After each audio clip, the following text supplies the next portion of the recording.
ओम नमो नारायण। दोस्तों, स्वागत है आप सभी का आपके अपने चैनल सनातन धर्म पर। चैत्र मास कृष्ण पक्ष में आने वाली पाप मोचनी एकादशी अत्यंत ही महत्वपूर्ण होती है। शास्त्रों के अनुसार इस एकादशी का व्रत धारण करने वाले मनुष्य के बड़े से बड़े पापों का अंत हो जाता है। फिर चाहे वह जानकर किए हों या अनजाने में, जीवन में किए गए पाप और गलतियों से जो दुख और कष्ट मिलता है, मानसिक पीड़ा होती है, वह सभी समाप्त हो जाती है।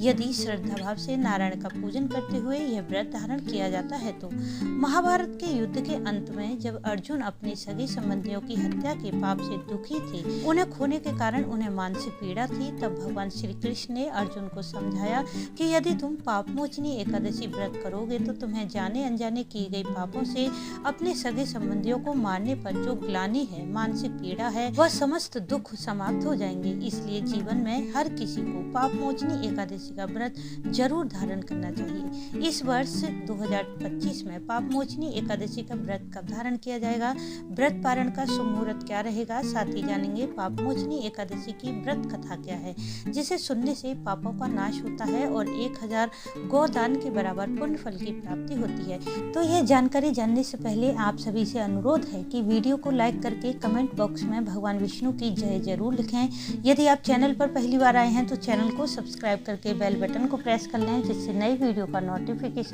सबसे पहले आपको मिल जाए। तो चलिए सबसे पहले सुन लेते हैं पाप मोचनी एकादशी व्रत कथा क्या है। कथा सुनने से पहले भगवान श्री हरि माँ लक्ष्मी का विधिवत पूजन करें और हाथ में पीला पुष्प लेकर इस व्रत कथा का पाठ करें। महाराज युधिष्ठिर ने भगवान श्री कृष्ण से चैत्र मास के कृष्ण पक्ष की एकादशी के बारे में जानने की इच्छा प्रकट की। तब भगवान श्री कृष्ण बोले कि हे राजेंद्र, मैं तुम्हें इस विषय में एक पाप नाशक उपाख्यान सुनाऊंगा, जिसे चक्रवर्ती नरेश मानधाता के पूछने पर महर्षि लोमस ने कहा था।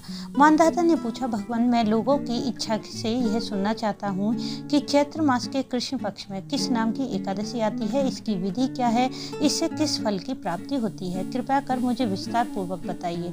लोमस मुनि ने कहा कि नृपश्रेष्ठ, पूर्व काल की बात है, अप्सराओं से सेवित चैत्र रथ नामक वन में, जहाँ गंधर्वों की कन्याएं अपने किंकरों के साथ बाजे बजाती हुई विहार करती हैं, मंजू घोषा नामक अप्सरा मुनिवर मेधावी को मोहित करने के लिए गई। वे महर्षि चैत्र रथ वन में रहकर ब्रह्मचार्य का पालन करते थे।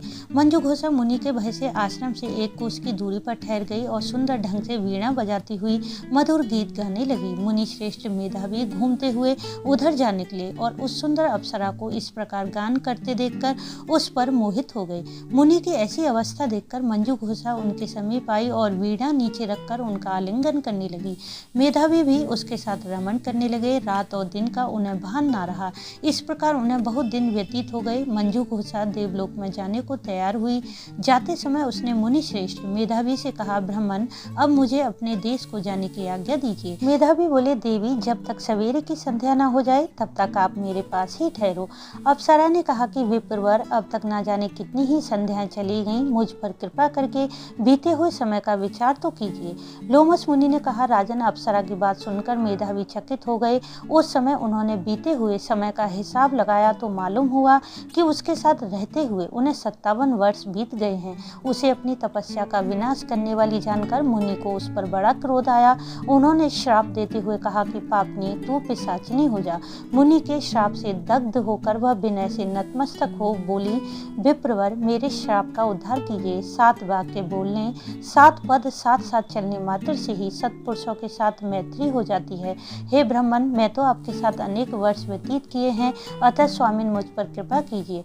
मुनि बोले, भद्रे, क्या करूं, तुमने मेरी बहुत बड़ी तपस्या नष्ट कर डाली है। फिर भी सुनो, चैत्र कृष्ण पक्ष में जो एकादशी आती है उसका नाम पाप मोचनी है। वह श्राप से उद्धार करने वाली, सब पापों का क्षय करने वाली है। सुंदरी, उसी का व्रत करने पर तुम्हारी पिशाचता दूर हो जाएगी।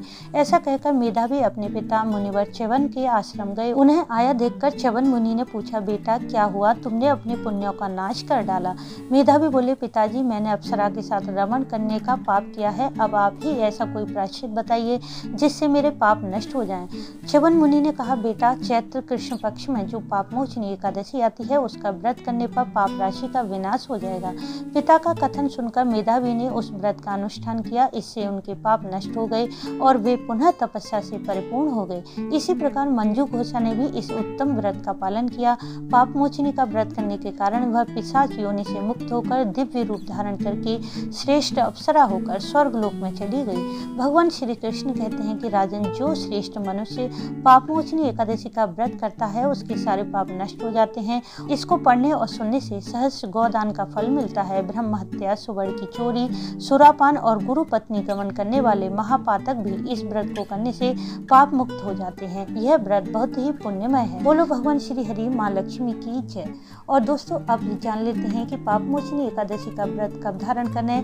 पापमोचनी एकादशी का व्रत इस बार 2 दिन का पड़ रहा है। 25 मार्च दिन मंगलवार को और 26 मार्च दिन बुधवार को। 25 मार्च मंगलवार में सुबह 5:06 पर एकादशी तिथि प्रारंभ होगी और 26 मार्च बुधवार सुबह 3:45 पर एकादशी तिथि समाप्त है। अब देखा जाए तो 25 मार्च को एकादशी तिथि पूरा दिन रहेगी, परंतु इस दिन सूर्योदय से पहले ही दशमी तिथि है और जब भी दशमी तिथि से एकादशी तिथि का संयोग होता है तो जो भी वैष्णव जन है वह इस दिन उपवास नहीं करते।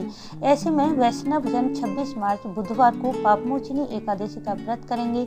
वैसे आप चाहें तो दोनों तिथि में ही 25 मार्च या 26 मार्च किसी एक दिन एकादशी का व्रत कर सकते हैं, इसमें कोई दोष नहीं है। इस बार द्वादशी तिथि प्रारंभ है 26 मार्च बुधवार सुबह 3:46 पर और समाप्त होगी 27 मार्च गुरुवार की देर रात 1:42 पर। अब क्योंकि 27 मार्च गुरुवार को सूर्योदय से पहले से लेकर देर रात तक द्वादशी तिथि रहेगी, ऐसे में यह द्वादशी महाद्वादशी है। यह संयोग बहुत ही कम देखने को मिलता है, इसलिए इस बार बहुत से भक्त द्वादशी तिथि में भी व्रत करेंगे। तो यदि आप 25 मार्च मंगलवार को व्रत करते हैं तो यह एकादशी का व्रत रहेगा और यदि आप 26 मार्च बुधवार में व्रत करते हैं तो यह एकादशी युक्त द्वादशी का व्रत रहेगा। दोनों ही दिन एकादशी व्रत करना उत्तम है, तो आप अपनी श्रद्धा के अनुसार एकादशी का व्रत कर सकते हैं। अब बात करें व्रत पारण की, तो जो भी भक्तजन 25 मार्च में एकादशी का व्रत करेंगे उन्हें 2 शुभ मुहूर्त प्राप्त हो रहे हैं। 26 मार्च को सुबह 9:06 से 10:56 पर और दूसरा शुभ मुहूर्त रहेगा दोपहर में 1:31 से 2:48 पर। और जो वैष्णव जन 26 मार्च में एकादशी का व्रत करेंगे वे 27 मार्च को सुबह 6:28 से 6:40 पर एकादशी व्रत का पारण कर सकते हैं। हालांकि इस समय तक त्रयोदशी तिथि प्रारंभ हो जाएगी, फिर भी हमारे शास्त्रों में ऐसा वर्णन है कि वैष्णव एकादशी का व्रत रखने वाले भक्तों को त्रयोदशी के प्रथम प्रहर में एकादशी व्रत का पारण करने से कोई दोष नहीं लगता, बल्कि एकादशी व्रत का पूर्ण फल प्राप्त हो जाता है। बात करें व्रत पारण विधि की, तो व्रत पारण के समय भक्तों को श्री हरि का पूजन अर्चन करके उन्हें शुद्ध सात्विक भोजन का भोग लगाएं, साथ ही तुलसी पत्र अवश्य रखें और किसी योग्य ब्राह्मण को भोजन करवाकर उन्हें अपनी सामर्थ्य के अनुसार दान दक्षिणा अवश्य देनी चाहिए और पारण का शुभ मुहूर्त देखकर ही व्रत खोलना चाहिए। आप एकादशी का व्रत किस दिन धारण कर रहे हैं कमेंट बॉक्स में जरूर लिखें। साथ ही इस वीडियो को लाइक शेयर सब्सक्राइब जरूर कर लें। वीडियो अंत तक देखने के लिए आपका धन्यवाद। राधे राधे।